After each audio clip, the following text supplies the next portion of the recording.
All right, my last demo cut short right before I was able to do this very magical step. So let me review what I'm going to do, because this is the step that I found by experimenting with Photoshop that I find completely fascinating and interesting. So I have batch shrunk all of my exposures. I have 105 exposures for my Cubist project. I'm not necessarily going to use all of them, but you see how they all relate to each other a little bit, but they're shot from different angles, different lighting. Now I want to try to have Photoshop group these all, group them with connections as much as it can find. Okay?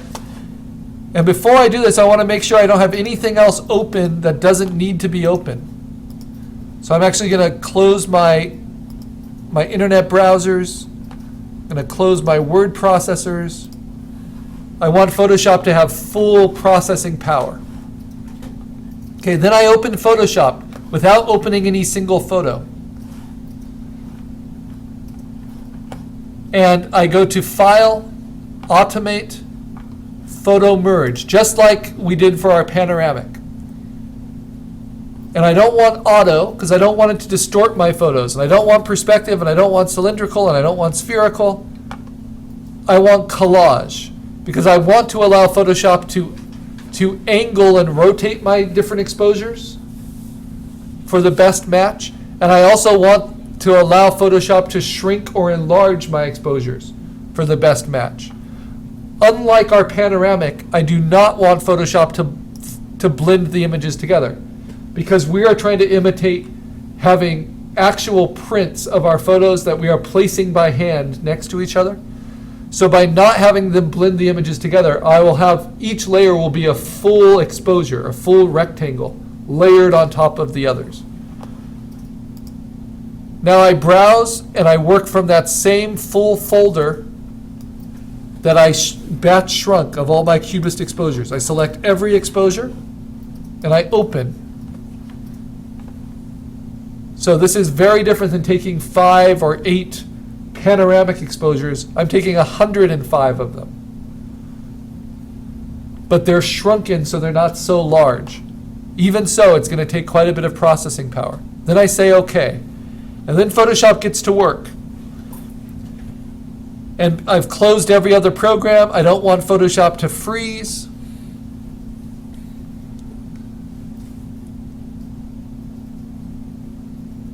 And first it has to kind of scan each photo.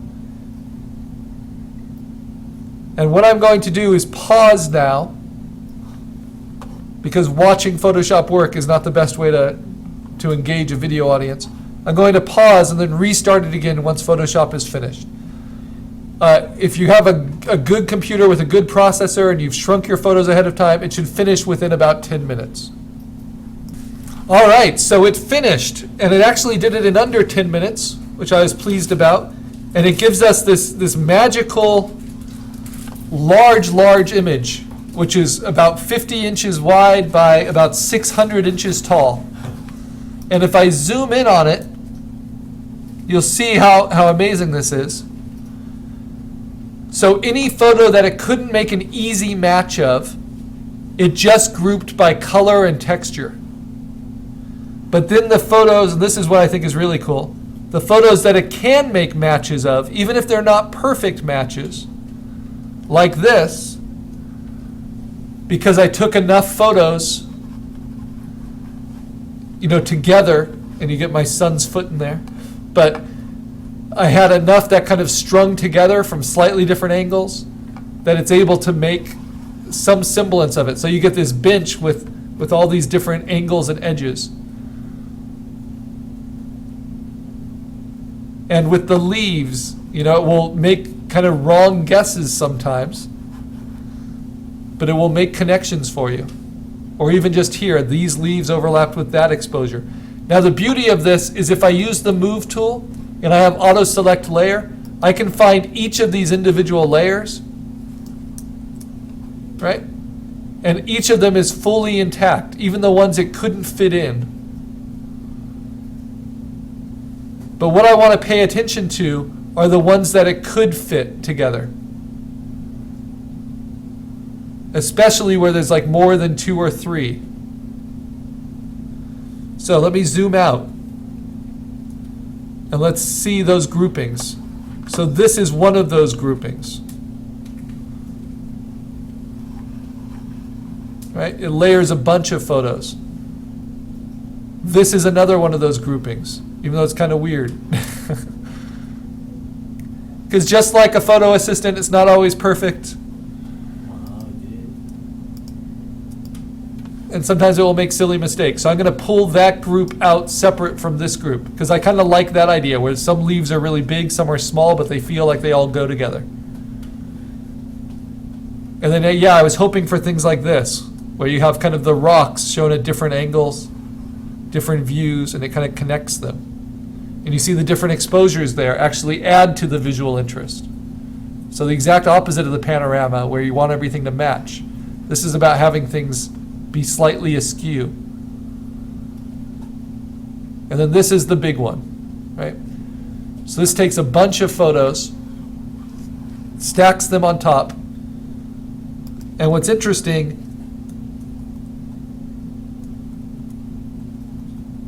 is I could play with the arrangement of these as well and get different results. So I could take that photo on top and kind of move it back, move it forward into the space and get different results.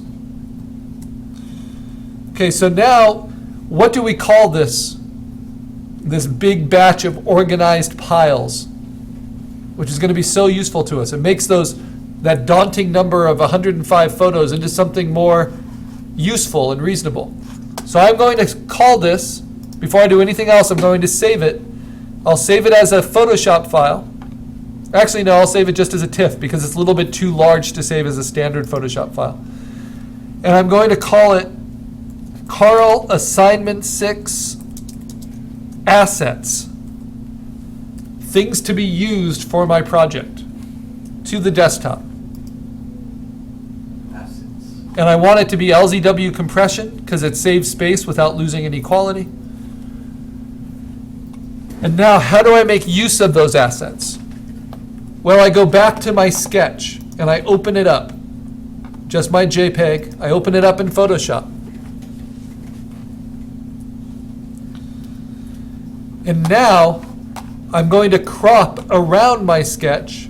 That's why another good idea for drawing your outlines. And I can use crop to enlarge it as well. And you want to give yourself some empty space around it. You want to picture this as a floating object within a frame. Okay, because your final photo will have white space floating around it. I closed my examples. But your sketch, you're thinking about how you want it arranged in your mat as a printout. And I'm going to give you large format paper for this. And you can even rotate it a little bit. Play with it in different ways. Okay, so this is my sketch. The first thing I need to do to make this into my project that I'm working on is I need to change its resolution to a print size resolution. So we just learned how to batch shrink. Now we want to enlarge this to print scale. So I'm going to say image size. I want this to be at least 11 inches wide and 14 inches tall. Because the printable or the image size we're going to print within is 11 by 14 inches. So don't let anything be smaller than 11 by 14. And if it's landscape format, make sure that the width is at least 14 and the height is at least 11. Then the resolution you want is 350. That's our preferred print resolution for the lab. And you want resample because you're going to enlarge it. So it was 37 megabytes, now it's going to be 60. That makes the computer make up a lot of pixels, which softens my sketch. And we don't want to do that to our photos, but to our sketch it doesn't matter because this is just getting us started. Okay, now I'm going to save this as my Carl Fry Assignment 6 project. It's not just my sketch anymore, and I want to save it as a Photoshop file to the desktop. Now, I swoop this out so it's floating on top of my assets. And what I do is I'm also going to float and swoop my assets out. Come on. So that I can have them side by side. And I am going to move assets onto my final project. I don't need to use them all. It's like arranging all of my puzzle pieces and then putting them on the table here. But I don't just take them one layer at a time. That would take forever and it would be annoying. So instead, I'm going to zoom in, find the biggest groups of assets I want to use. For instance, this big group. And it doesn't mean I have to use it as it is. But what I do is I take the move tool and I have auto select layer on and I click and draw a box through all of those layers. And what that does is, because I have auto select layer on, it's going to select all the different layers that make up that box, even if they're not right next to each other. And then I simply click, drag, and drop onto my sketch. And you see the resolution is perfect. It's a little bit bigger than I need. We don't want them too small, otherwise we would have to enlarge them and lose quality. All right?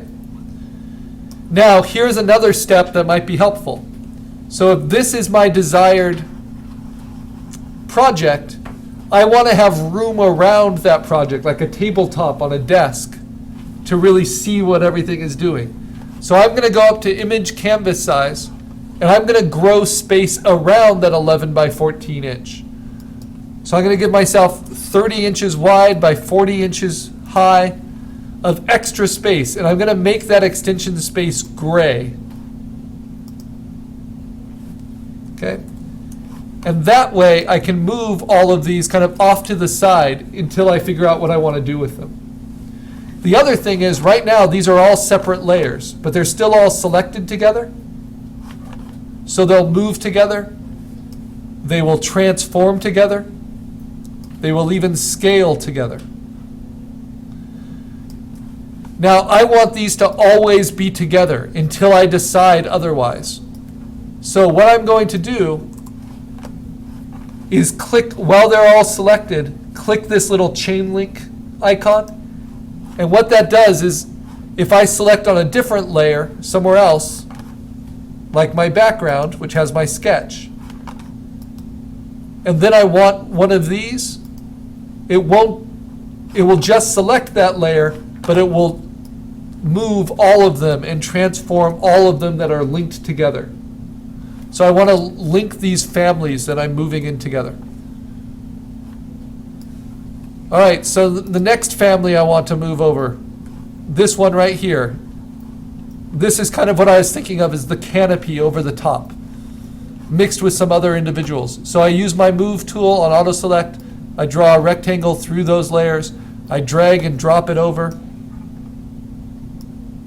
And I accidentally caught that one, but that's okay, because I can take all of those, I can link them, and then I can select this one individually and just drag that one to the trash. And now this group moves individually. Now these two, maybe I want to use them, maybe not. That was with interior lighting at night, which wasn't that great, but I'll put them over there. This group, draw the box through, drag and drop.